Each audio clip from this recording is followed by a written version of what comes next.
오늘의 주요 뉴스입니다. 어제 하루 코로나19 신규 확진 환자가 43명이 추가돼 국내 누적 환자가 12,198명으로 집계됐습니다. 신규 확진 43명 가운데 지역 발생이 31명인데 수도권 밖으로 감염이 확산할 움직임을 보이고 있습니다. 사망자는 1명이 추가돼 누적 사망자는 279명으로 늘었습니다. 중국 베이징 농수산물시장에서 발생한 집단 감염이 수도권 전역으로 확산하자 베이징시가 대응 수준을 2급으로 상향했습니다. 이에 따라 시 전역에 대한 출입 관리가 크게 강화되고 수험생을 포함한 모든 학생의 등교가 중단됐습니다.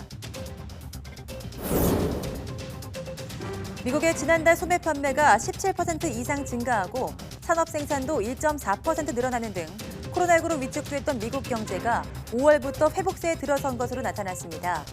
하지만 파월 미 연준 의장은 경제 회복 시기와 속도에서 여전히 큰 불확실성이 있다며 신중한 입장을 유지했습니다.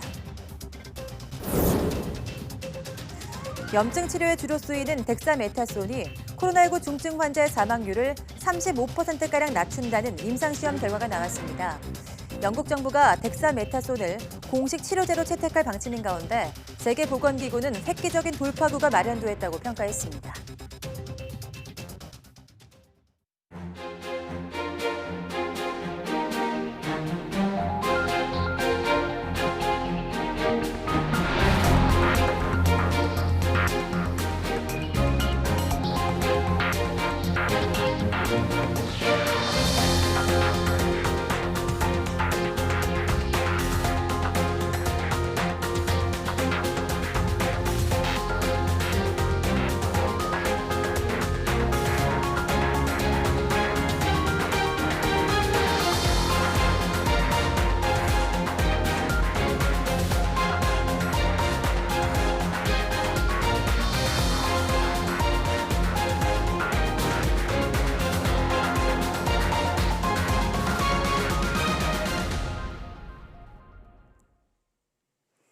여러분 안녕하십니까? 6월 17일 사이언스 투데이입니다.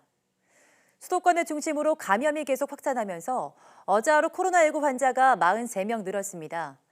중앙방역대책본부는 오늘 0시 기준 국내 확진자는 12,198명, 사망자는 1명 늘어난 279명이라고 밝혔습니다. 지역 발생만 31명으로 서울 12명, 경기 11명, 인천 2명, 대전 5명, 충남에서 1명이 나왔습니다. 신규 해외 유입 증가세도 이어져서 입국자 검역 7명을 포함해 모두 12명이 확진됐습니다. 완치 환자는 14명 늘어서 격리 해제 누적은 1,774명에 달합니다. 정세균 국무총리는 최근 산발적으로 이어지는 수도권의 코로나19 집단 감염과 관련해서 더 이상 확산하지 않게 하는 것이 관건이라고 강조했습니다. 특히 고령자 감염을 막아야 한다고 주문했는데요. 정 총리의 발언 내용 직접 들어보시죠. 강화된 방역 조치에도 수도권의 소규모 집단 감염이 계속되고 수도권 밖에서도 산발적 감염이 발생하고 있습니다. 지난 한 달 사이 발생한 확진자의 84%가 수도권에서 나왔고 수도권에서 치료 중인 확진자 수가 1,000명에 육박하고 있습니다. 이 중 중증으로 진행될 가능성이 큰 60세 이상의 환자가 32%에 이릅니다. 수도권의 확산세를 꺾고 고령층과 수도권 밖으로 전선이 더 이상 확대되지 않도록 하는 것이 관건입니다. 수도권을 중심으로 한 집단 감염이 계속되는 가운데 80대 노인이 지난 15일 확진 판정 4일 만에 숨졌습니다. 무증상 경증이 많은 코로나19의 특성상 인지가 늦고 악화가 빨랐던 탓으로 보이는데요. 이런 영향으로 최근 고령층, 위중, 중증 환자도 늘고 있습니다. 김정회 기자입니다. 15일 숨진 코로나19 환자는 80대 남성입니다. 지난달 30일 방문 판매 업체 리치웨이를 다녀온 것으로 조사돼 지난 3일 진단검사를 받았습니다. 당시엔 음성이 나왔고 자가격리 해제 직전 검사에서 확진돼 곧바로 병원으로 이송됐습니다. 그런데 사흘 만에 숨졌습니다. 특별한 증상이 없어 폐렴 증상이 진행되는 것도 인지하지 못해서 발견이 늦었던 것으로 보입니다. 입원 이후에 검사를 해보면은 이제 폐렴이 있구나라는 것은 확인이 되지만 실제로 그 본인이 호소하는 증상은 매우 미약하거나 또는 없는 경우들도 더러 많이 보고 있습니다. 그래서 경과상에서 치료를 통해서 회복되는 경우들도 많이 있지만 또 이번 사례는 그렇지 못한 경증이나 무증상이 많은 코로나19의 특성상 고령층 감염은 이처럼 매우 위험합니다. 특히 악화 속도가 빨라 문제입니다. 하루 만에 60대 이상 위중증 환자는 13명에서 17명으로 치명률도 25.6%에서 25.8%로 오를 정도입니다. 이렇다 보니 거의 포화 상태인 국가 지정 격리병상으로 이송도 늡니다. 폐렴이나 호흡기 증상이 나빠져가지고 저희 병원으로 트랜스퍼한 사례가 몇 건 있죠, 지금 최근 들어서. 그러니까 이제 인천시의료원은 중등증 환자까지는 볼 수 있는데 인공호흡기를 달아야 되고 에크모를 달아야 되는 그런 아주 위중한 초중증 환자를 진료할 그 인력은 없거든요. 5월 이후 수도권 집단 발생으로 인한 고령층 사망자는 4명으로 는 상태. 방역당국은 수도권 고령자들에게 평소보다 더 강화된 거리두기와 위생준수에 경각심을 가져달라고 당부했습니다. YTN 김정혜입니다. 우리나라가 스위스 국제경영개발대학원 국가경쟁력 순위에서 지난해보다 5단계 상향 조정되며 23위에 올랐습니다. 인구 2천만 명 이상 국가 기준으로는 8위였습니다. 코로나19에 따른 부정적 영향을 최소화한 것이 긍정적으로 작용한 것으로 분석됩니다. 보도에 오인석 기자입니다. 각국의 경쟁력을 평가하는 자료 가운데 하나인 스위스 국제경영개발대학원 IMD 국가경쟁력 평가에서 우리나라가 올해 23위를 기록했습니다. 지난해보다 5단계 오른 것으로 역대 최고 순위였던 22위에 바짝 다가섰습니다. IMD 국가경쟁력 평가는 경제 성과와 기업들의 설문조사를 바탕으로 OECD 국가와 신흥공업국 등 63개 나라의 순위를 매깁니다. 인구 2천만 명이 넘는 29개 나라 가운데서는 역대 최고인 8위를 기록했습니다. IMD는 우리나라가 정부 효율성과 기업 효율성, 인프라 분야 등에서는 순위가 상승했고 경제 성과 분야는 전년 수준을 유지한 것으로 평가했습니다. 정부 효율성 분야에서 정부 정책 투명성이 향상되고 실업 지원 제도 순위는 개선된 반면 재정 수지와 정부 부채 증가율 순위는 하락했습니다. 또 기업 효율성은 빅데이터의 활용과 분석, 국민의 위기 대응 수준이 순위 상승에 기여했다고 평가했습니다. 코로나19 확산에도 적극적 방역과 신속한 정책 대응으로 부정적 영향을 최소화한 것이 IMD 경쟁력 평가에서 긍정적으로 작용한 것으로 정부는 분석했습니다. 일본은 지난해보다 4단계 떨어진 34위에 머물렀습니다. 무역 분쟁의 영향으로 미국은 7단계 하락한 10위, 중국은 6단계가 떨어진 20위를 기록했습니다. 싱가포르는 지난해에 이어 1위 자리를 지켰습니다. YTN 오인석입니다. 정세균 국무총리가 코로나19로 비대면 수업이 이뤄진 데 대한 대학생들의 등록금 환불 요구와 관련해서 정확하게 대학 실태를 파악해보라고 교육당국에 지시했습니다. 정 총리는 어제 내부 회의에서 건국대가 처음으로 2학기 등록금 감면을 결정했다는 언급이 나오자 이같이 지시했다고 총리실이 밝혔습니다. 또 각 학교의 재정 상황과 학생들의 요구사항 등을 포함해 두루 실태를 알아보라며 대책 마련을 주문했습니다. 이후 교육부는 브리핑에서 구체적인 방안에 대해서 여러 검토를 하겠다고 밝혔습니다. 마스크를 쓰지 않고 버스에 탄 승객이 하차 요구에 내리지 않고 버스기사와 30분 동안 승강기를 벌이다 경찰에 붙잡혔습니다. 마스크 미착용 승객이 현행법으로 경찰에 체포된 건 처음입니다. 서울 중부경찰서는 오늘 업무방해 혐의로 25살 A씨를 체포해 조사하고 있다고 밝혔습니다. A씨는 지난 15일 오후 3시쯤 서울 약수역 근처에서 마스크를 쓰지 않은 채 시내버스에 탄 뒤 기사의 하차 요구를 거부하고 버스 운행을 방해한 혐의를 받습니다. 당시 기사는 A씨에게 마스크를 쓰지 않으면 탑승할 수 없다며 하차를 요구했지만 A씨는 이미 요금을 냈다며 환불해달라고 주장한 것으로 알려졌습니다. 이 과정에서 버스 운행이 30분 정도 중단됐고 승객 10명이 도중에 하차하는 불편을 겪었습니다. 앞서 방역당국은 코로나19 확산을 막기 위해서 지난달 26일부터 버스와 지하철 등 대중교통에서 마스크 착용을 의무화했습니다. 사고로 심각한 장애를 입으면 정상적인 삶을 이어가기 쉽지 않습니다. 하지만 연구에 대한 열정으로 전신장애를 극복하고 뛰어난 연구 업적을 쌓아가는 과학자가 있어서 감동을 주고 있는데요. 한국의 스티븐 호킹으로 불리는 이상묵 교수를 이성규 기자가 소개합니다. 전동 휠체어를 탄 과학자가 연구회의를 주재합니다. 특수장비를 통해 입김으로 컴퓨터 마우스를 움직이고 음성인식으로 논문도 작성합니다. 비록 몸은 불편하지만 연구에 대한 열정만큼은 누구에도 뒤지지 않습니다. 아직까지 지구 내부에 대한 미스테리가 해결되지 않은 게 있어요. 그 중에 하나가 뭐냐 하면 지구가 해양판이 해양 지각이 만들어진 다음에 그게 어떻게 진화해서 결국에는 2억 년 뒤에 다시 소멸되는가. 아버지의 권유로 해양학자의 길을 걷기 시작한 이상묵 교수. 지난 92년부터 전 세계 바다를 누비며 해양 연구의 불모지인 우리나라에서 해양학의 기틀을 다졌습니다. 2003년부터는 서울대로 자리를 옮겨 해양학자를 꿈꾸는 학생들을 위해 교단에 섰습니다. Because I thought it was a great opportunity to study with Professor Lee and in Korea.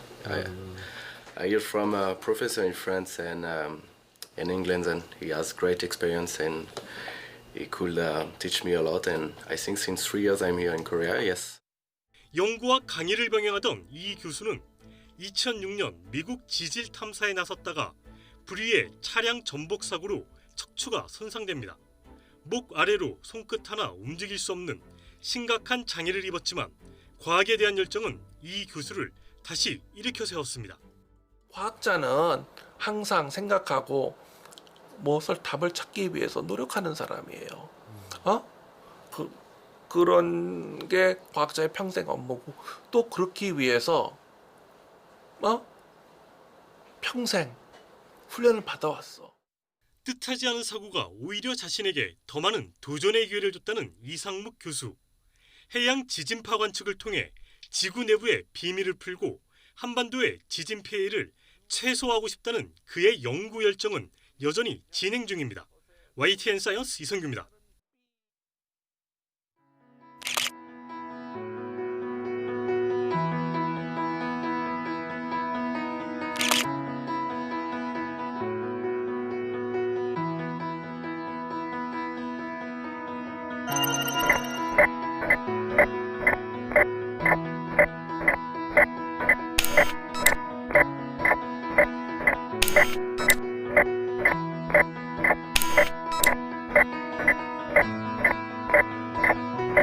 Three, two, one.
염증 치료에 주로 쓰이는 덱사메타손이 코로나19 중증 환자의 사망률을 크게 낮출 수 있다는 임상시험 결과가 나왔습니다.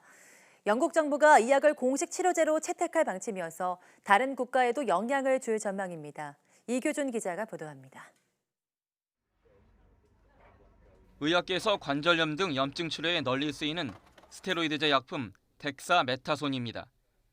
영국 옥스퍼드대 연구진이 회복이란 이름으로 대규모 임상시험을 한 결과 이 약이 코로나19 환자의 사망률을 35%가량 낮추는 것으로 나타났습니다. 코로나19 입원 환자 2천여 명에게 소량의 덱사메타손을 투여한 뒤 이 약을 쓰지 않은 4천여 명의 환자와 비교한 결과입니다. 호흡에 문제가 없는 경증 환자에겐 큰 효과가 없었지만 산소호흡기에 의존하고 있는 중증 환자의 사망률을 28에서 40%가량 낮춘 것으로 분석됐습니다. What we've seen today is for patients who need oxygen, for patients who need machines to help them breathe, those patients, their chances of survival would be improved if they took dexamethasone. 연구진은 바이러스 확산 초기부터 덱사메타손을 사용할 수 있었다면 영국에서 5천 명 이상의 생명을 구할 수 있었을 것으로 추정했습니다. 보리스 존슨 영국 총리는 이 치료제가 코로나19와의 싸움에서 큰 돌파구를 마련했다며 환영했습니다. We're seeing the first chink of light and the hope that there will be preparations, treatments, there already are, that can make a big difference to mortality rate. 영국 정부는 이 약을 코로나19 치료제로 공식 채택할 방침이어서 다른 국가의 의료 현장에도 영향을 줄 것으로 보입니다. So if doctors are faced with patients with severe illness right now from COVID and they have to choose between the two therapies, they should go with dexamethasone until we learn more. 덱사메타손 가격은 영국에서 5파운드, 우리 돈 7천 원 정도에 불과해 가난한 나라들도 치료에 쉽게 투입할 수 있을 것으로 기대됩니다. 유럽 주요국 증시는 코로나19 치료제 임상시험 결과 소식에 힘입어 일제히 상승했습니다. YTN 이교준입니다. 세계보건기구 WHO는 현재 시간 16일 영국이 코로나19 중증 환자에게 기본 스테로이드 제제를 사용해 33% 이상의 생명을 구한 데 대해 과학적으로 획기적인 돌파구를 마련했다고 평가했습니다. 테워드로스 거브라열수스 WHO 사무총장은 매우 훌륭한 소식으로서 영국 정부에 축하를 보낸다며 또 옥스퍼드대와 병원, 시험에 참여한 여러 환자에게도 감사하다고 말했다고 AFP 통신이 보도했습니다. 앞서 영국 옥스퍼드 대학은 염증 치료제 덱사메타손을 중증 환자에게 투여한 결과 사망률을 최대 40% 낮출 수 있었다고 밝혔습니다. 지난해 12월 중국에서 코로나19가 처음 보고된 후 전 세계에서 44만 명이 숨졌지만 아직 효과적인 치료제가 없는 상황입니다. 코로나19 사태로 급격히 위축됐던 미국 경제가 5월부터 회복세를 보이는 것으로 나타났습니다. 이에 따라 밤사이 글로벌 증시가 급등했습니다. 김원배 기자가 보도합니다. 미국의 지난달 소매 판매가 4월보다 17.7% 증가했습니다. 1992년 관련 통계 집계 이후 최대 증가율입니다. 미국 경제의 3분의 1을 차지하는 소비가 코로나19 사태의 충격을 딛고 되살아나고 있는 것입니다. 도널드 트럼프 미국 대통령은 트윗을 통해 5월 소매 판매가 역대 최고의 증가세를 보였다. 전망치보다 훨씬 큰 증가라고 자랑했습니다. 미국의 지난달 산업 생산도 4월보다 1.4% 증가했습니다. 이는 시장 전망치 2.6% 증가에는 못 미쳤지만 석 달 만에 증가세로 돌아선 것이어서 주목되고 있습니다. 미국의 산업 생산은 지난 3월 4.5% 감소했습니다. 또 4월에는 무려 12.5% 급감해 연준이 관련 통계를 집계하기 시작한 101년 역사상 최대 감소폭을 기록했습니다. 이처럼 5월 들어 미국의 소비와 생산이 동반 반등한 것으로 나타나자 글로벌 증시가 급등세로 마감했습니다. 그러나 미국 중앙은행인 연방준비제도의 제롬 파월 의장은 미국 경제의 회복과 관련해 여전히 신중한 모습을 보였습니다. As a result, employment moved higher in May. That said, the levels of output and employment remain far below their pre-pandemic levels, and significant uncertainty remains about the timing and strength of the recovery. 파월 의장은 코로나19가 잡혔다고 대중이 확신하기 전까지는 완전한 회복이 이루어질 것 같지 않다고 진단했습니다. YTN 김원배입니다. 국제유가가 내년 원유 수요 회복 기대감에 이틀째 상승했습니다. 현지 시각 16일 뉴욕 상업거래소 7월 인도분 서부 텍사스산 원유는 1배럴에 1달러 26센트, 3.4% 오른 38달러 38센트에서 거래를 마쳤습니다. 서부 텍사스산 원유는 현지 시간 15일에도 2.4% 올랐습니다. 런던 IC 선물거래소에서 8월 인도분 브렌트유는 1배럴에 1달러 24센트, 3.1% 상승한 40달러 96센트에서 장을 마감했습니다. 국제에너지기구는 현지 시각 16일 보고서를 통해 올해 원유 수요가 역대급으로 하락하는 대신 내년에는 수요가 기록적으로 뛰어오를 것으로 전망했습니다. 중국 베이징에 있는 대형 농수산물 시장인 신파디 도매시장에서 코로나19 환자가 집단으로 발생하면서 베이징시 당국이 대응 조치를 3급에서 2급으로 높였습니다. 베이징시가 시 전역에 대한 출입 관리를 강화하기로 한 가운데 시교육위원회는 어제부터 수험생을 포함한 전학년의 등교를 중단했습니다. 이 베이징이 제2의 우한이 되는 것 아니냐는 우려의 목소리가 높아지고 있습니다. 보도에 박철원 기자입니다. 중국의 수도 베이징에 있는 신파디 농수산물 도매시장의 썰렁한 모습입니다. 최근 이곳에서 코로나19 확진자가 100명 넘게 나오자 시 당국이 출입을 통제하는 봉쇄 조치를 취했기 때문입니다. 인근에 있는 상점 운영주들은 손님 발걸음이 끊기면서 생계 걱정에 울상을 짓고 있습니다. 进店的人都没有，再就是从春节到现在，反正就是一直在赔房费呗。说不好听的，连饭钱都挣不出来，因为几乎就没人进。 시 당국은 상황의 심각성을 고려해 코로나19 대응 등급을 3급에서 2급으로 높였습니다. 시 방역 관계자는 초기 조사 결과를 보면 사람 사이의 감염과 물건을 통한 감염이 의심된다고 밝혔습니다. 상황이 이렇자 시 교육위원회도 고3과 중3 수험생을 포함해 전 학년의 등교를 중단했습니다. 심지어 야외에서 하는 농구, 배구, 축구 등 단체 운동도 금지됐습니다. 학생들조차 베이징이 제2의 우한이 되는 것 아니냐며 충격과 불안을 감추지 못하고 있습니다. 震惊的吧，也挺，本来都快好了，又来一波，什么之类的，然后病毒也挺可怕的，还研究不出来疫苗来。 베이징시는 바깥에서 영내로 들어오는 인원에 대해서는 전원 핵산 검사를 실시할 방침임을 밝혔습니다. 베이징을 떠나려는 사람도 출발일 기준 7일 이내에 핵산 검사 음성 판정 증명서를 제출해야 외부로 나갈 수 있습니다. 코로나19 초기 느슨한 통제 탓에 발병지 5명을 벗지 못하고 있는 우한의 전철을 밟지 않기 위해 베이징시는 출입 관리부터 팔을 걷어붙였습니다. YTN 박철원입니다. 중국의 베이징 농수산물 도매시장에서의 코로나19 집단 감염과 관련해 연어 불매에 나서면서 연어 양식업자들이 직격탄을 맞고 있다고 블룸버그 통신이 보도했습니다. 블룸버그 통신은 현지 시간 17일 세계 연어 수요에서 중국이 차지하는 비중은 지난해 기준 5% 이하로 비교적 작지만 가장 빠른 속도로 성장하는 시장 중 하나라며 이같이 보도했습니다.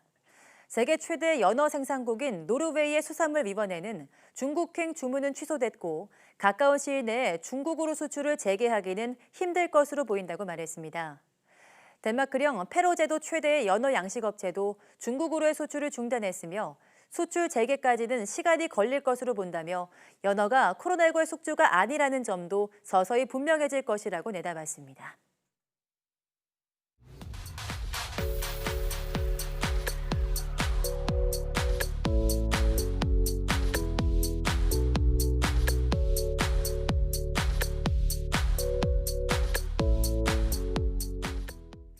(4차) 산업혁명 시대를 맞으면서 인공지능이 사회 각 분야에 많은 발전을 이루고 있는데요. 요즘 코로나19로 대두되고 있는 바이오 분야에서도 인공지능을 이용한 신약 개발이 한창이라고 합니다. 오늘 오후 사이언스 투데이 바이오 포커스에서 자세한 이야기 나눠보도록 하겠습니다. 함께해 주신 여러분 고맙습니다.